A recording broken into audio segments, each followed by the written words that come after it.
All right, class, welcome to today's online lesson.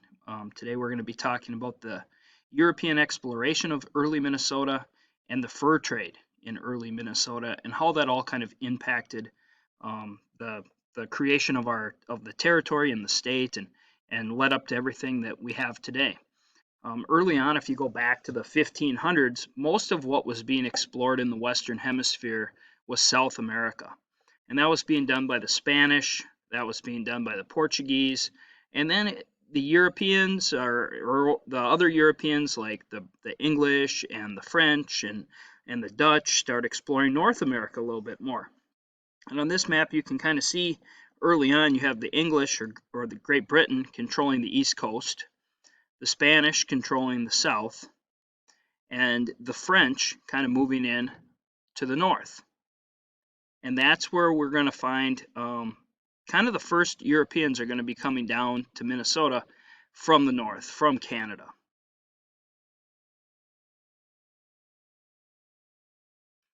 Uh, Going back here, Jamestown was the first English settlement, 1607, Plymouth Rock, 1620.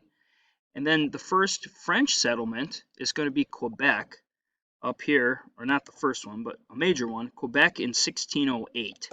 And that was founded by Samuel de Champlain, and that's going to start the French westward movement here as they look for resources. Now, early on, both the English and the French are doing the same thing that the Spanish were. They're looking for gold. They don't find gold like the Spanish did in Central America and South America. And so the next push is, well, now how can we utilize the land? Early on, you see a lot of farming by the English down here, especially tobacco farming in Virginia and Jamestown. They're going to make money off of that, and eventually sugarcane in some other places, indigo, rice, and finally cotton. Well, up in Canada, yeah, there's some farming, but it's going to be the fur trade is going to be the big industry right away for the French. And the French begin trading furs with Native Americans, but over time that area starts to kind of run low on some of these furs, and they are going to start moving west and looking for new sources of furs. And they're trading for all sorts of furs, whether it's deer hide, muskrats, raccoons, you name it. Every hide was important, but by far the most important of these hides was the beaver. The beaver hide was going to be turned into hats over in Europe. It was very stylish. The beaver was almost extinct over in Europe, and now you come over here and there are millions and millions and millions of beaver to trap. And here you can see a beaver trap. They'd put a little food in there. Beaver's underwater. Beaver's going to stick his head there, and it's all over. So these are the style of hats over in Europe that they're making, and these hats were, um, a status symbol. Like somebody today, maybe with a nice car, a nice house, a nice cell phone, maybe some type of Beats or earbuds, whatever's popular. It's kind of a status symbol. Oh, look what they got, or oh, they got the new Jordans, the new Nike shoes. Well, this was a status symbol over in Europe. If you were walking around with one of these beaver skin hats, you knew you were pretty cool. Or at least you were like, hey, I'm somebody important. The other group, besides fur traders that would be making their way throughout North America and eventually into Minnesota, were missionaries, people trying to convert the Native Americans to Christianity. Those were really the two main groups we see moving west early on in the 1600s and 1700s. Everybody else kind of stayed farther east if they were into farming or something else, but we have fur traders and we have missionaries moving west. The French are going to dominate the fur trade in what becomes Minnesota from 1659 to 1763. The French were the first Europeans to enter Minnesota. We'll talk a little bit about that as they start moving west. Their names Pierre Radisson and Madar Grossiers, and they left the East Coast. They left Lake Montreal around 1659, and they're going to start traveling into Minnesota. Now they actually weren't supposed to be traveling here. They kind of did it on their own, but they get credited as being the first Europeans to meet the Dakota. The Dakota that are living in Minnesota, Wisconsin, the Dakotas, they're the first ones to make contact with them. You can kind of see their different routes that they take. 1659, 1660, up and around Lake Superior, and this is where they're going to be meeting the Dakota. They're also the first Europeans to document the pipestone peace pipes that we talked about, or ceremonious pipes. We in class I showed you a chunk of it, and they're the first ones to document this. And this unusual rock comes from a quarry down by Pipestone. You saw it on a video earlier, and it's been mined there for hundreds of years, if not thousands of years.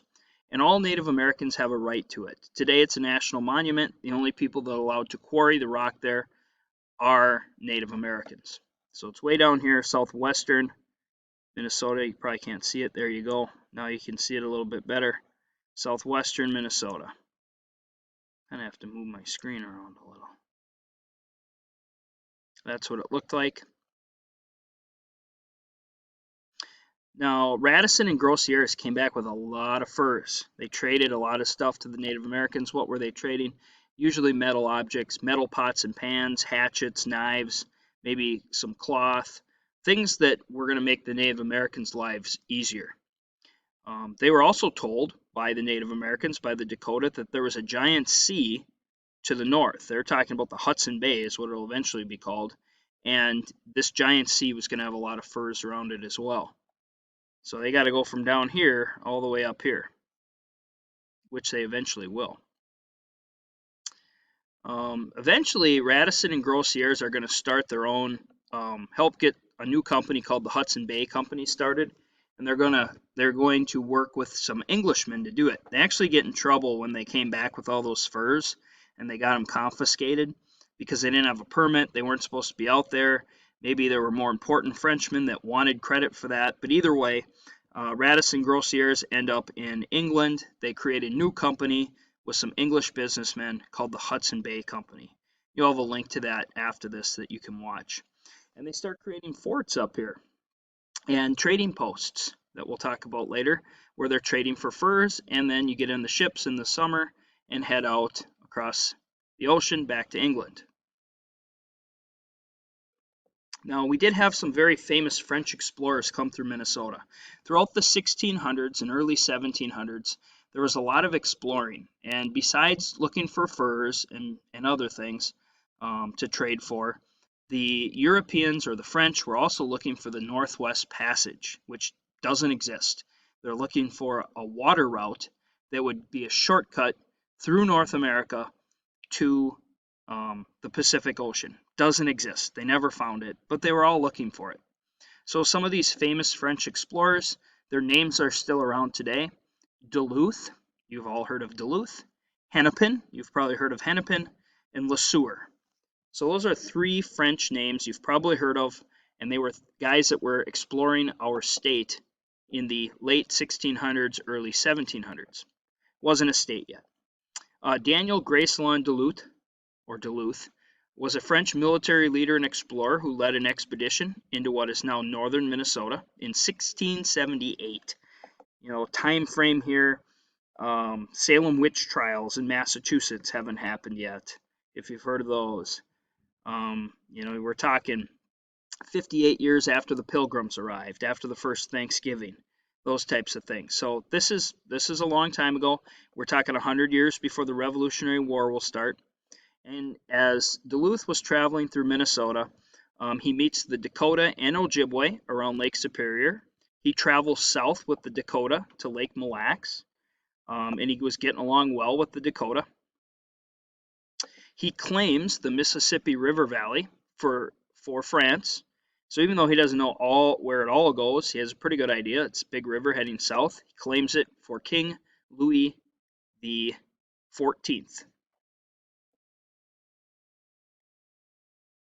And this starts to shape what the New World is looking like as far as European countries that are claiming it. Obviously, there's Native Americans living throughout this entire region that have no idea that people are claiming the land that they've lived on for a long time. Here's Father Louis Hennepin. He was also sent from France to explore North America. He entered Minnesota around 1679, so right around the same time as Duluth. And two of the things that he records and brings back to Europe were reports of these giant waterfalls. The first giant waterfall is Niagara Falls, which was huge. It's one of the world's largest waterfalls. And he writes about it and records it. The second waterfall he records is the only waterfall on the Mississippi River. It's where Minneapolis was eventually built around 200 years later. And here is St. Anthony Falls. Today they've kind of put some concrete in there so it doesn't doesn't erode away, but that's what he records. When he returned to France, he wrote a book about his travels, and it was translated into many languages. So it was a very popular book across Europe as people are reading about what he called the A New Discovery of the Vast Country in America was the name of his book, translated to English, of course. And you can see Father Louis Hennepin's route. Then lastly, talking about Pierre-Charles Le Sueur, another Frenchman exploring Minnesota. He explored the Minnesota River Valley, not the Mississippi, like the last two. He explored down through the Mankato area around 1699, and he believed the area to contain copper due to its bluish color of the soil, and that was what the Dakota word Mankato meant, was this bluish-greenish soil. However, Le Sueur found out it did not contain any copper, and some people think he maybe knew that, but was reporting that it did so that he could build a trading post there and looked to get wealthy off of the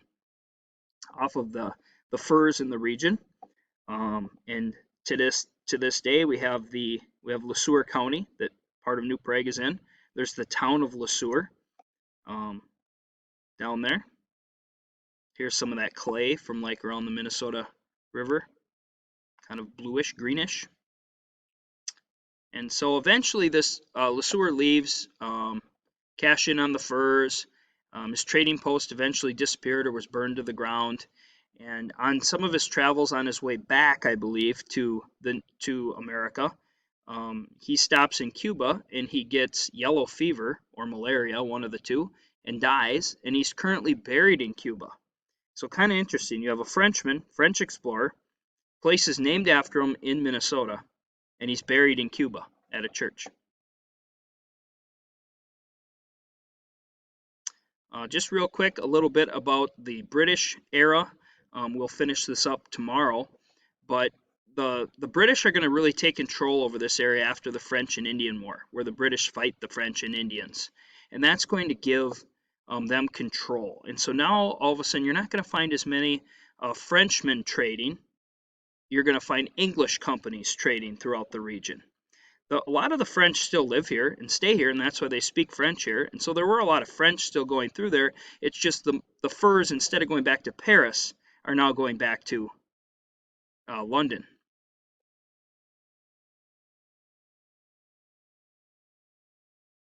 So the British are going to take over the trading posts. They're going to take over the routes and the companies. The taxes are all going back to London, all going back to England. One of the big companies that competes against the Hudson Bay Company and did a lot of work in Minnesota was the Northwest Company. It was a large fur trading company, controlled most of the trade in Minnesota and all across the state. There were trading posts being built. The XY Company was another trading post that existed in Minnesota. And these companies are going to kind of run from the late 1700s until the early 1800s, when the American Fur Trading Company is going to take over. And so last thing to look at here, all across the state, there were going to be trading posts built. You go to Shakopee, Minnesota, there's just little thing on the main drag, kind of the Shakopee trading post. And, you know, it's different than what it used to be, and we'll talk about trading posts more tomorrow. But all across the state, there were trading posts, and the goal was to trade manufactured goods for furs and then get those furs back to Europe to be turned into hats and turned into clothes. So tomorrow we'll talk about the trading posts. We'll talk about how they got the furs from Minnesota back to the East Coast and back to Europe. So that is a little bit about the fur trade in Minnesota today.